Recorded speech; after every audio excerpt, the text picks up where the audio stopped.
So the difference between a machinist or a machine operator that's gone to tech school and who hasn't, I'd say the biggest differences are a machinist that goes to tech school, depending on his instructor, the person that taught him everything that he knows, he might have some subtle nuances to him that are different than what actually are practiced in the field.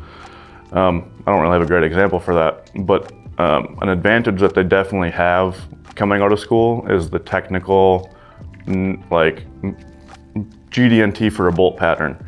They understand the trig because they're fresh out of school. They know exactly what they're looking at, to whereas me, I'm like, let me pull up YouTube and see how to do this. But an advantage that I feel like I have coming self-taught and doing it in my own progression over, probably took me 2.5 years to set up my first machine. I feel like I took my time long enough to actually wrap my head around what everything means along the way. And I do it old school, they'll call it, because like I still program, I can write down on a piece of graph paper my entire program. A lot of guys nowadays, if they don't have Mastercam in front of them, they're lost. So both have their checks and balances, both have their advantages. Yeah.